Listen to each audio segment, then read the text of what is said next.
the accent, yes, I'm from the South. Georgia originally. Born and raised, I still got some people down there in Smyrna, Atlanta, Marietta, Cell Block B. We'll help you cook, we'll help you clean, we'll help paint your house and birth your children, but you take our seat in church.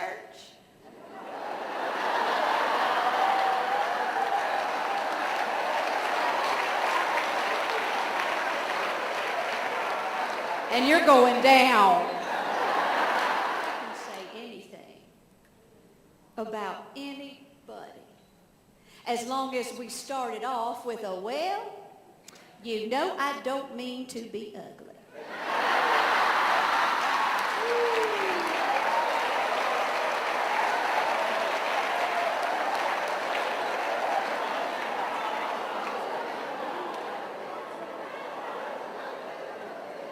And then you throw in a couple of, well, I'm just saying.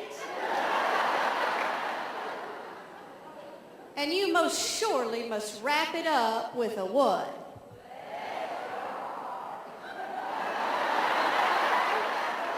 Bless your heart.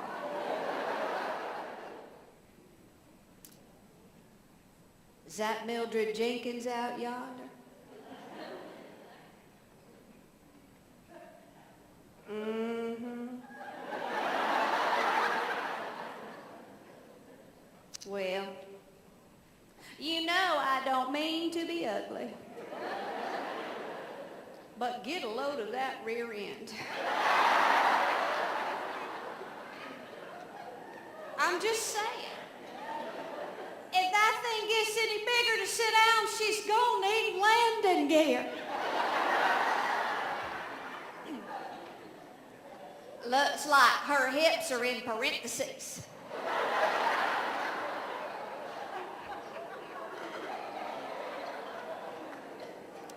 Bless her heart.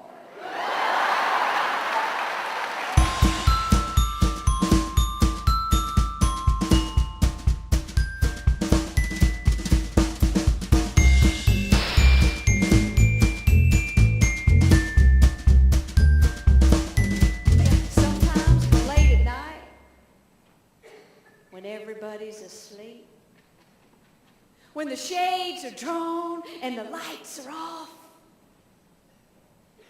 I'll turn on that music. I'll lower that pole.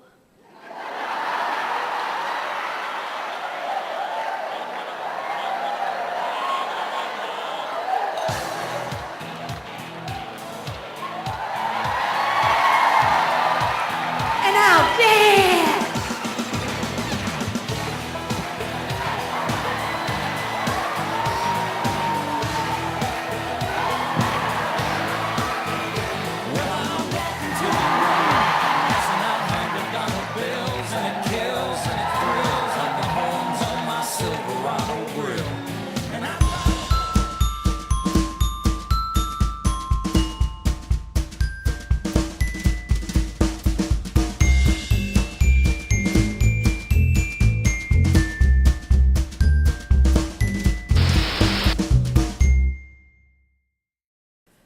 Because you see, sometimes when I pick up the mirror, here's what I see.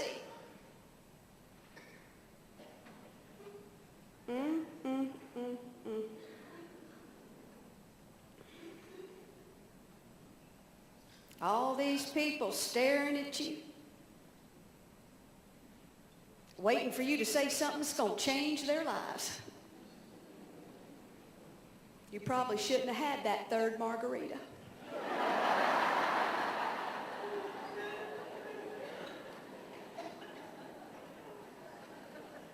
Oh, what? You're scared? Now you're afraid of getting up in front of strangers? Do you not remember the year you got up on that bar and danced because you lost 5 pounds and thought that you looked cute in a tank top? You're afraid you'll look silly.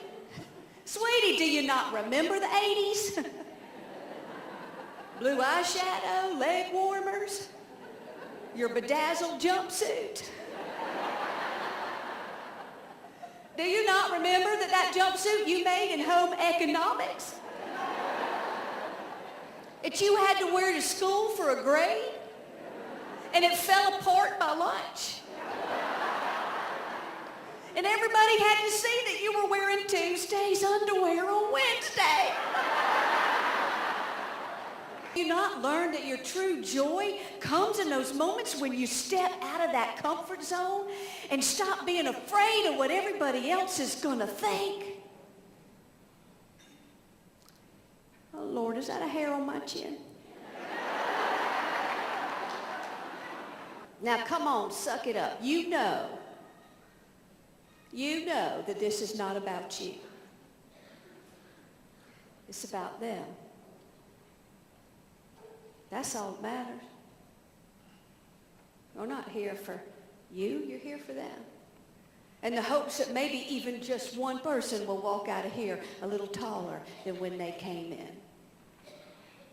That'll be all right. So put on a smile, because this is going to be great to be here with you this morning. And I want to ask you, when you look in the mirror,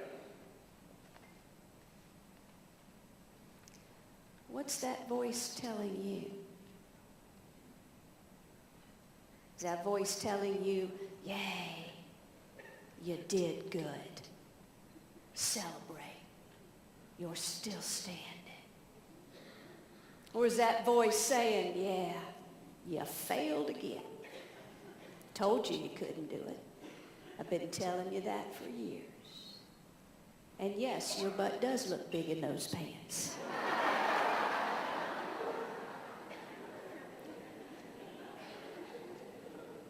I believe that most of what blocks us from peace, productivity, happiness,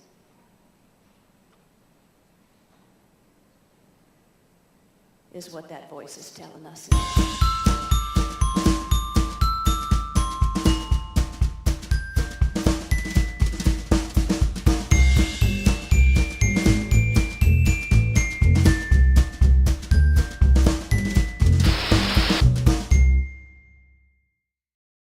You see, Crazy Man Harry lives on the corner of Route 29 and Old Wiley School Road.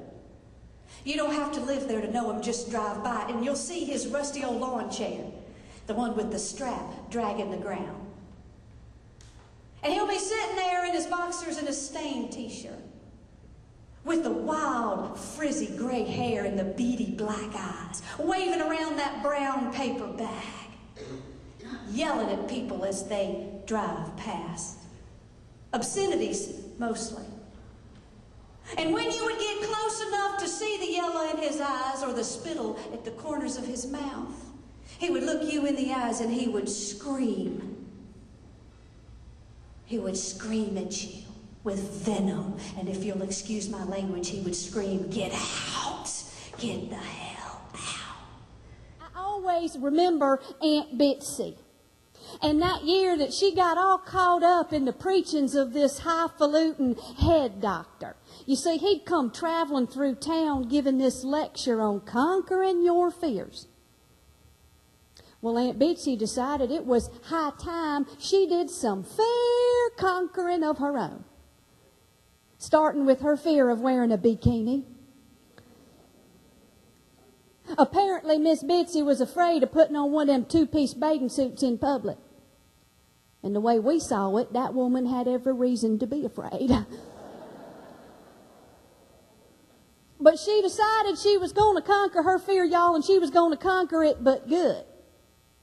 And that the only way to do that was going to be to walk directly through the middle of town wearing nothing but a bright yellow stringed bikini and white pumps.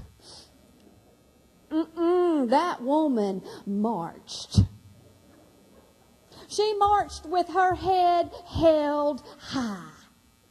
She marched right past Ray Jean's diner in that big bay window where all them forks sat frozen in midair. And her vision was grand, but I ain't so sure she accomplished her goal. 'cause in all the chaos and the activity of the day, well, Aunt Betsy never realized the full implications in purchasing something known to most folks as one of them thong bikinis. She thought thong just meant it's made somewheres in China or something. And then she got all caught up in the adrenaline and the applause and decided she'd add some dance steps to her routine. And we don't need to talk about how that turned out, 'cause the only dancing Aunt Betsy knew about was clogging. Clogging isn't a very good dance to pick when you're wearing a bright yellow string bikini and white pumps.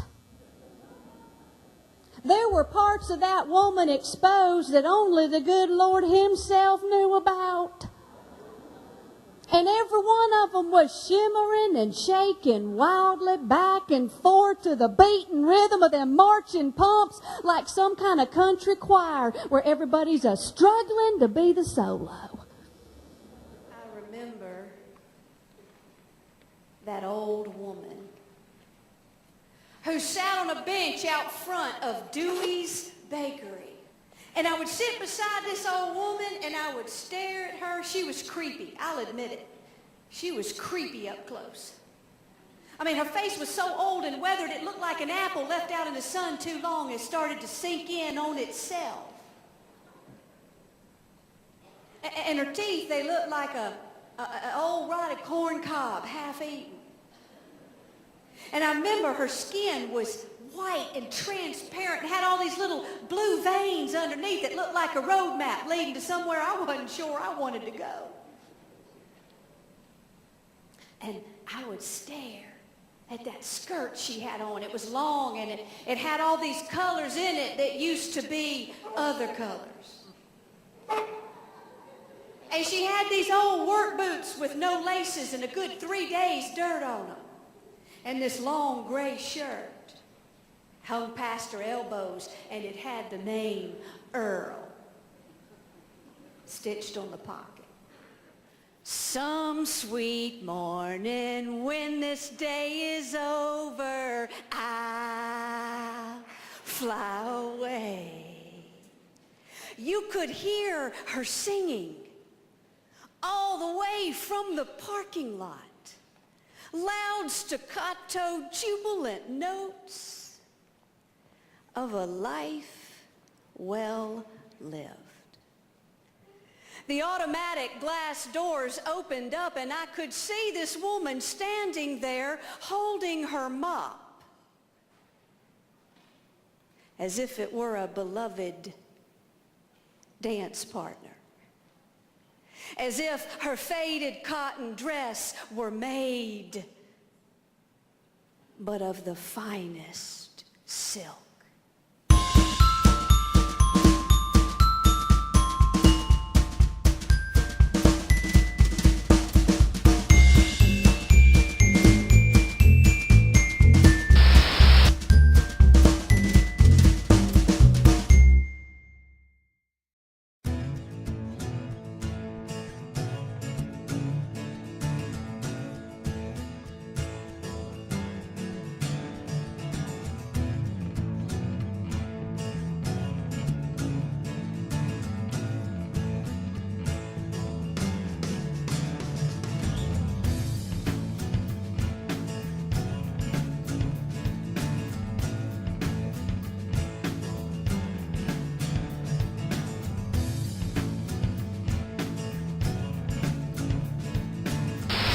Kelly, I really enjoyed it. It was just wonderful. I know for myself, I needed that experience.